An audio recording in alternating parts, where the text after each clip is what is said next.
Hey guys, welcome back to another episode of the Built Different podcast. In studio with me, I have Annie Yatch. Yes, perfect. I'm going to let her introduce herself. Hi, everybody. I'm Annie Yatch. I'm a leadership coach who helps entrepreneurs rewire the trauma patterns that keep them from making the amount of money they want to make and the amount of impact they want to create in the world. Let's dig into that a little bit. So on a day-to-day basis, what do you do? So on a day-to-day, I've got a variety of different clients, and we do a lot of calls together, but a lot of the calls are about how do we rewire the subconscious patterns that cause us the most trouble. Mm-hmm. So one of the things that I've learned over 15 years of doing this is that your leadership always goes back to what is the trauma pattern of when you were a little kid? What's a story that you told yourself between ages 7 and 10 that isn't true, but you still act like it's true in everything you do without even knowing that it's limiting how much money you make, how you build relationships, and how you build your business. Interesting. So I guess my next question is, what are kind of the responses that you get to that question, but also after that, where do you guide people with that? Well, most people, honestly, most entrepreneurs, I don't want to be told I have trauma. Right. I don't want to think I have trauma. I don't want to go there at all. Right. And so for me, it's one of those things where I try to reframe how we think of trauma because honestly, it's just a moment of a perceived loss of control. Right. So if there was a moment when you were a little kid that say, your mom locked you in a bedroom and you couldn't get out and you thought everybody had died outside, you create a story about that, right? And so, whether we're obviously in the world of first responders and police, we all have trauma from that type of stuff and even PTSD sometimes. But in the entrepreneurial world, the reason why we become entrepreneurs is because there was something that taught us that we can manage chaos really well. We can find solutions real fast. And so whatever that story is as an entrepreneur, if you can reveal what it is and make yourself aware of it, then you can get out of your own way much faster. So for me, it's that sort of first session where we're talking about how do we identify whatever's going on. And then from there, I start using various different techniques, everything from NLP to hypnosis to ancient Hawaiian healing stuff to help people move this stuff out of their body and out of their mind so their mind can be very clear and very focused. So from finding that pattern, from finding that first moment, the techniques that you use, let's talk a little bit about those. Sure. So you listed 3, is that correct? So there are a bunch of different ones. Over 15 years of doing this, I've got a lot of proprietary stuff that I use, but some of the biggest stuff that I discovered was there's an ancient Hawaiian form of energy clearing that helps you clear really big emotions like guilt, anger, sadness, fear. And within maybe 30 minutes, people will go from having a very big emotional reaction to something to being I feel pretty neutral. Right. Which if you think about it, if you're making decisions all day long from that negative emotion, you're going to make decisions that don't serve you. So if you can clear that, then all of a sudden you can make more rational, more calm decisions from a neutral place. It makes life and business a lot easier. So is that the main one that you kind of No, it's different for everybody, right? So if you were to give me an example and we worked through a session together, I'd be okay, this is your superpower. This is your kryptonite. And now that we know this, I'd ask you, what do you want to do with this? Do you want to work on rewiring it? Do you have any really intense emotions around what happened? Do you want to clear that emotion first? So it sort of depends on where the person wants to go. Now I can tell you, here's what I would do. But, some people like to go on their own journey. So, it's sort of up to the person. If you want to, can we kind of map it out? Of course. So obviously I have a little bit of trauma. So I was shot in the line of duty and stuff. So with that knowledge, I have a lot of, and I've seen a lot of counseling. I've done a lot. So I kind of have a little bit of background, but I don't have a whole lot of memory from my shooting. Happened? Right. And that bothers me a little bit. And I think that's where a lot of my trauma comes from. Most of my trauma is from my hospital days, waking up, realizing coming out of a coma. I was in a coma for a week and a half, coming out of all of that. So I guess where would you steer? Well, it all depended, right? So if you felt like the trauma of the shooting was the most prevalent emotional response that you have from the time when you were in the hospital, that's one big thing I would start working on. But if there was something that led up to that situation happening, there might have been a way of thinking or a way of being that from the time you were a little kid, maybe something happened. I don't know what your parents' situation was or how you grew up, But I might, if you're willing, I'd want to like go back into that moment and ask a couple of questions there just to figure out what's the pattern around how you were thinking that led into that moment when you were shot. Because there's some pattern that's happened throughout your life that you might not be aware of. And then for what I found for a lot of first responders, police who have been through different traumatic situations, it almost always is not necessarily the situation itself, because you feel very prepared for that situation. If it were to happen, you've thought through it so many times. Right. But it's when you're in the hospital that you have a perceived loss of control. You don't know what's coming on. You're waking up out of a situation you can't even explain. You don't know who's around you. You just don't have the background. And for a lot of the high-level special ops guys I've worked with in the past, it's not having the control when they're in that environment in the hospital that causes a lot more issues than the actual situation did, if that makes sense. Yes. So, I mean, think of all the open loops in your brain. You wake up out of a coma, you don't know what's going on, you don't know who's around you, you don't know who's touching you, you don't know what they're doing for you. I mean, there's just a lot that stacks. Yeah. You know? So that's like the perceived loss of control. I think a few big things from my incident. Obviously, I had other issues prior that I hadn't dealt with, separate from the shooting, just being in a law enforcement position, you know. But I remember a couple big things. I've started to regain a little bit of memory, I guess, from the shooting. So one of them is me laying there, and I hadn't been found yet. I was actually by myself. So I remember that feeling of helplessness, you know. I can see myself bleeding out. I don't know what to do. Type of thing. And I remember not being able to talk. So that was a big thing. And then when I came out of my coma, I kind of still had that position. And I think that's one of my biggest things, is not being able to express or talk even, because when I came out, I couldn't speak. My vocal cords had collapsed and stuff. So the exact same thing that happened when you were lying there is the first thing you woke up to. Yeah. So that in and of itself would be highly traumatic, right? Yeah. Because it's the same feeling of helplessness. Yeah. So I'd say, and I know this sounds weird, but I'd be like, okay, let's go back in time to when was the first time you remember feeling helpless? Probably, and I don't even really know where this memory lies, but I think I was a younger kid, and it kind of relates to some of this, but I was trying to express that I didn't want to go somewhere, I think. And my parents were walking around, and my older cousin was with us and stuff, and I kept saying, you know, I don't want to go. So nobody was listening to you. Right. So it's a little bit of that, yeah. It's just interesting, right? That you have a trauma that happens when you're a kid where you're trying to be heard, you're trying to speak something, people are ignoring you, you're not being seen, right? You're not being heard at all. Right. And then literally the biggest trauma of your life puts you right back into an experience where you're not being heard, you can't speak anything, you can't say anything. It's that same helpless situation you were in at the beginning that's replaying out again. Right. Only this time there's even more emotional charge to it. Right. So, I mean, if we hadn't already started filming, I'd be like, hey, let me go get my little like ancient Hawaiian book and let me pull some of this energy off of you and see what happens. Right. Because it might really shift how you feel. And even if it's after, you know, I'll still do the session on you if you want.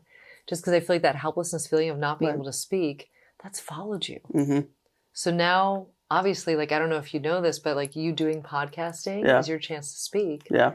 Because from that early age, you never had a chance to be heard. Yeah, I think this podcast, it kind of drives my internal feeling of, and I don't ever feel like I've ever been one to really be like an outgoing person or like voice and stuff like that, but I do like having the voice, and I like being able to provide other people with that voice, you know, and I think that's kind of been my main drive with the podcast. Well, this is the theme of your whole life. Yeah. You think about it, right? From even that early state, like you can, you have control, so you can speak what you want to say. Right. You can control how people experience it. Right. You can give the other person a voice as well. So you are literally in your purpose. Yeah. And you can see it because of the traumatic incidents that you've had. Right. All those were leading up to you not feeling like you were in alignment with that purpose until now. Right. So that's what I believe about everyone in this line of experience, right? You go through life and you replay the pattern over and over and over again until you see the pattern, and then you're like, wait, I can do this differently. Yeah. I can speak what I need to speak. I can hear or let people express. Right. I think you're dead on with your purpose. Like not many people are doing exactly what they're supposed to be doing. Right. but you are. Yeah. Yeah. I feel, like I said before, this podcast not only gives me a voice, but, when I have other guys from the department, or I have someone on like you who can give someone who's watching the podcast something to think about or work on, and I feel like that's the epicenter kind of what I wanted to happen after the shooting, and I still share a lot of trauma with other things, being told that I couldn't go back to work no matter what I did, that type of stuff. So I feel like that also kind of plays into all of that as well. But finding that initial drive back into life was a big thing for me. Because your purpose was so compelling, right? That's why you were doing what you were doing. Yeah. Right? But now the purpose actually, I know this sounds weird, but I would tell you this if I was coaching you, like your purpose is so clearly in podcasting and speaking and giving other people voices, because you never had that.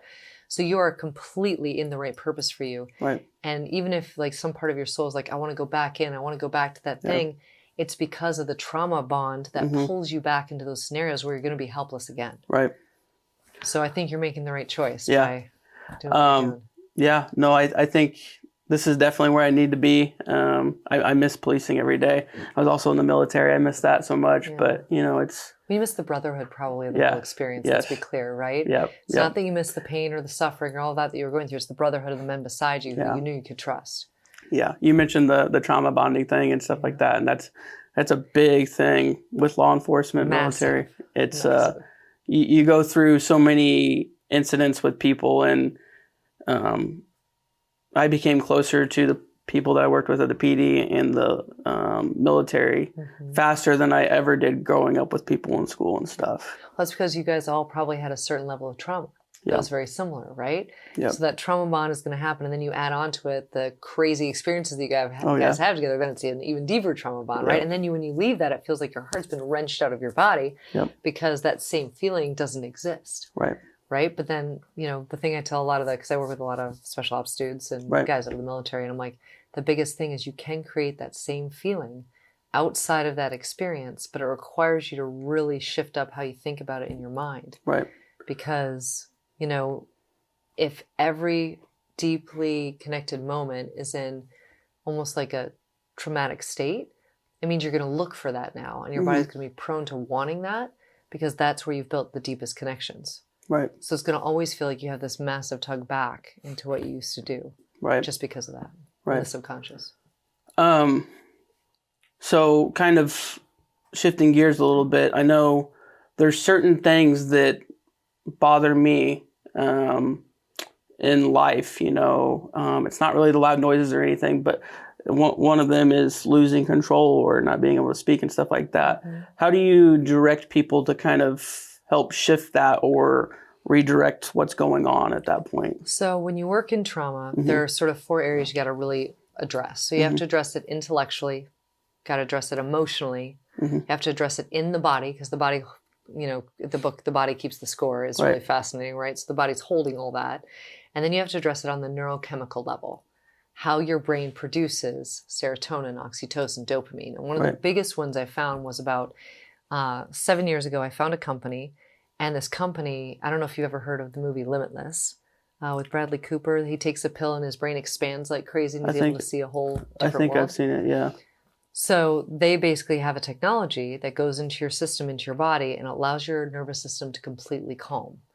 Now, my ex-husband, he was a Navy SEAL for 10 years. He had a lot of PTSD, a lot of pain in his body, and I remember we had tried to make our relationship work for a long time. We were married for 15 years. And the thing that was so interesting to me was he was in a constant state of fight or flight, constant, or an adrenalized response. Right. So he wasn't sleeping more than 45 minutes a night. He was shaking sometimes, right? He would get stuck in loops in his mind. And when I found this company, I took him out there and I'm like, listen, this is our last ditch effort. Like, we're going to calm your nervous system or die trying. Right. And he put this stuff in his mouth, and within 5 minutes, he was out of the fight or flight. He was completely calm. He's like, I've never felt this calm before in my whole life. I'm like, well, do you like it? And he's like, I've sort of been an asshole to you. He's like, this feels a lot better. And I'm like, all right, well, now we got some traction here. So what I have found is you can do the intellectual work, you can do the emotional work, you can work on getting the stuff out of your body with somatic body work. But if you don't immediately address that neurochemistry piece, you're going to keep going down the same old neural pathways that you've been on for the last 30 years of your life. Yeah. So the first thing I tell almost everyone who comes to me who's former military, law enforcement, or first responders, I'm like, I want you to get on this calming stuff, calm your body first, and then we'll do the work. Right. Because you can't really change neural pathways as easily if you don't have that calm in the system. I definitely can see that. I feel, and I've found ways to, work around or cope and stuff like that. But definitely I felt right out of my shooting, I think within the first year, I just felt I could feel my face get really red. I could feel the heat and I just knew I was either going to have to remove myself from the situation or something bad was going to happen type of thing, and that's, I feel like that's with a lot of guys. And that was there before my shooting too. That wasn't after. And that's what I tell a lot of guys on the department now. If you're not seeing someone, you need to be. Yeah. It's just, it's the nature of the game anymore. If you don't have someone that you can go to and talk to and work things out and let them help you, then it's just, I should have been seeing someone before my shooting, and I definitely regret that because I had a lot more to work through after my shooting, I guess. True. So.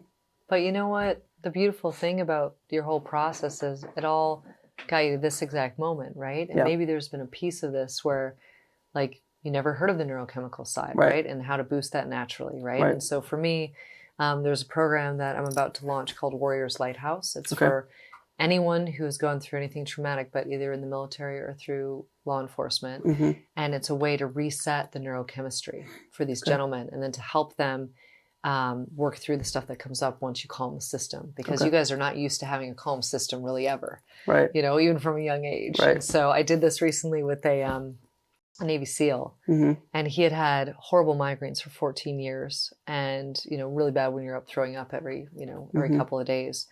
And he told me afterwards, he's like, I didn't even realize it was in such a prison of my mind because of the pain that I was in. Right. He hasn't had a migraine for 18 weeks. It's a big deal. He's off of all his drugs, all alcohol, all caffeine, all Zens, that whatever that stuff is. Like, he's off of all of it. He's like, I don't know if I've been sober for 14 years. He's like, this feels really good. And I'm like, well, you do the work, right? Yeah. If you do the work mentally and emotionally, and then you do the work on the neurochemical side, there's nothing that you can't get through. Absolutely. I can definitely see that in my life, my path, and it's definitely a big deal. And I know so many guys right now that are just putting one foot in front of the other and not able to. Tell me about it, my friend. Like, I've seen it so many. I mean, men are on the brink of taking their own lives. Yeah. Because they're in a prison in their mind, and it's all because of the fight or flight adrenalized response that becomes normal. And then it reaches a point where you're so burned out of handling it. Yeah. Like the calls I've gotten from friends being like, I need you to pray for me. And I'm like, no, we're going to fly out and get your brain fixed. Because now that I know that something like that exists, I'm like, we got to get funding for it. We have to make sure that people can access it. Right. We've talked about a few things, but where can they find this kind of stuff? Where can they reach out to you or anything? Well, anybody who wants to, you can all reach out to me. You can find me on Instagram, northstarleadership.annie. You can also, the company that does it is called Biome Tech. But I would strongly recommend that you reach out to someone who knows, so that you don't end up buying a bunch of stuff you don't need. There's a process and a protocol to it. So if you're really looking to calm the nervous system, it'd be great to support. I really think it's like the biggest game changer for anyone who's gone through things like you. And we kind of hit on this a little bit, but on average, how quickly of a change or a turnaround do you see? So it depends on the person, right? Because everyone's neurochemistry is different. But I've seen that there's been relief for people in the first 3 to 5 days.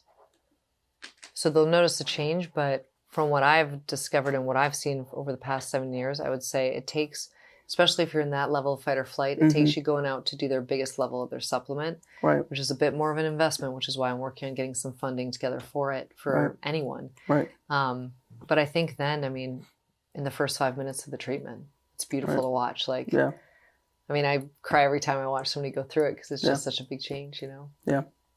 That's awesome. Anything else? On that topic?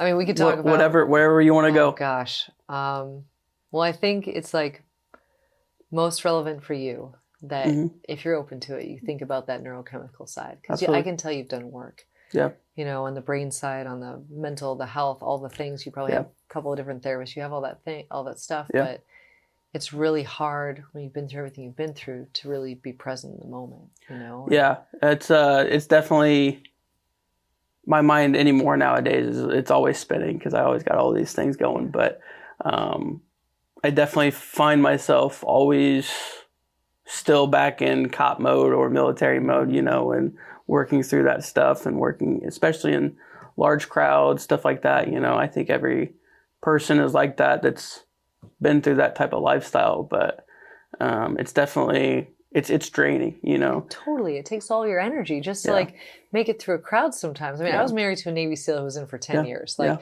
we couldn't go out to a restaurant because he's like, I don't want to be here. Too many people. Like I have to watch every exit. And he taught me, he was like, I'm going to train you up so you can see all this stuff so you can sometimes take it off my plate. And I learned everything I could. I mean, we had a 10,000 square foot defensive fitness, fighting, and firearms facility. Like I was one of the instructors. Yeah. So I learned all of this stuff, but it didn't matter how much I learned. Like he still wasn't able to come off that, that reactive or that like hyper focus until we did this work on his brain. Right. Yeah, no, I think I find it hard to go out with friends, family, anything, you know. Do you want that to change? Like, are you open if that could change? Absolutely. And it has a little bit, you know, I've done some stuff. I've worked on it, and you've probably done like EMDR, tapping, all that sort of stuff. Those are all like very basic, right? And they don't impact you as much unless you have the brain chemistry shift, right? Because really, most of the stuff that you're going through is because there's low serotonin, low oxytocin, low dopamine. A lot of those healthy, like positive neurochemicals, they get burned out because you're constantly vigilant, right? Yeah, working, no, I can definitely see that. I mean, you know, every time I go out in public, like I said, I'm physically drained. My wife is like, "You're crazy." I'm like, "No, it's exhausting. It really is." And I see that with everyone, you know. And it's so funny to see a group of guys that are like that get together because it's like everyone kind of calms down, you know. There's a little bit more of a safe spot. They feel like, you know, this guy's watching, you know, and you can just see it. And that's why I'm a little bit envious, I guess, of some of my friends that are outside of that life because I go out with them and they have so much fun. They have a blast. And I'm stressed the entire time. Yeah. But if I go out with, you know, some of my cop friends or some of my military friends. You know they've got your back because you don't have to worry or think about it all. You don't have to be as on. Yeah. Well, the thing that I found interesting was all of the special ops guys that have gone through this brain stuff, you know how all special ops guys always carry a knife? Oh, yeah. Always, right? Yeah. And so it was funny because all these guys, the second their brain calmed, they're like, I don't need my knife anymore. I can leave this at home. Yeah. And it was such a different way of watching them heal. Right. Just, I don't know. I feel like you guys do so much for all of us that it's sort of time that we give back and we figure out a way to help everybody who needs this like resetting. Right. Because if you could go out and have so much fun with all your friends and not worry about it, but still know you were safe. Yeah.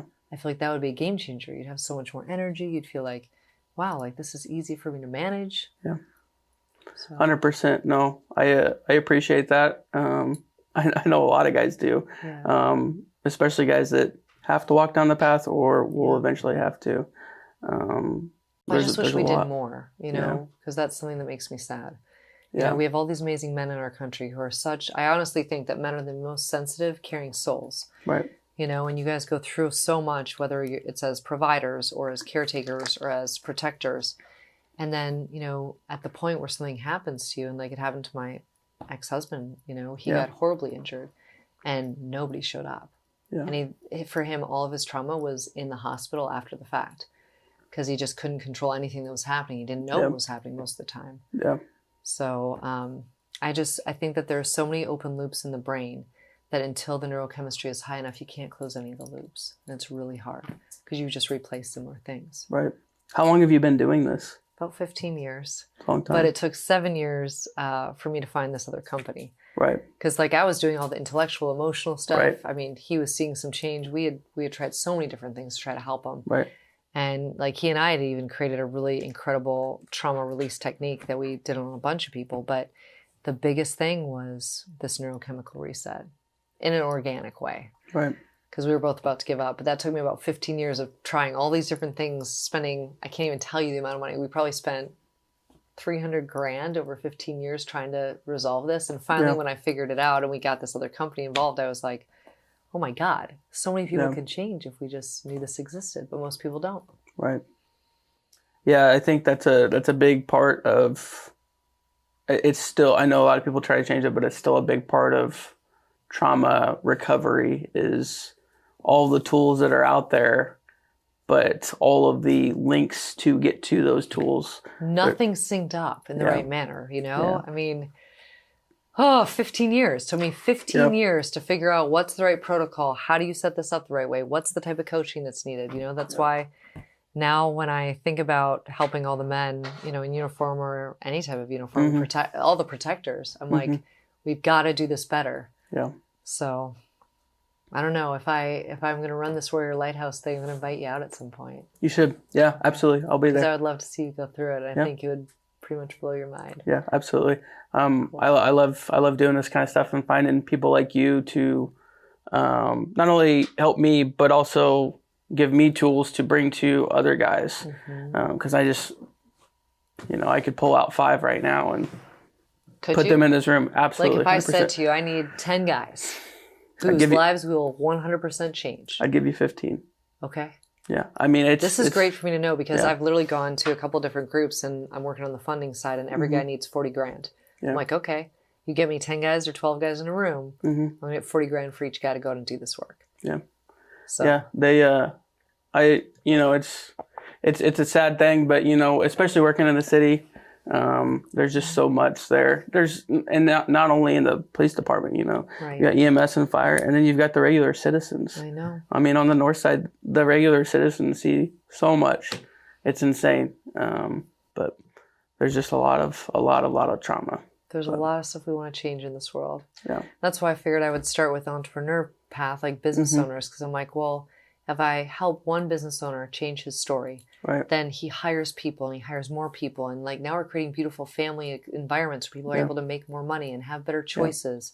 So I'm like, well, if I start there, maybe I can make a big difference. And you never know the ripple effect of one life change. Absolutely. You know? So I'm really thankful that there are people like you in this world who are willing to, you know, do things that other people aren't. I appreciate that. I'm thankful for people like you. So we definitely need the back end help as law enforcement, military, anyone like that.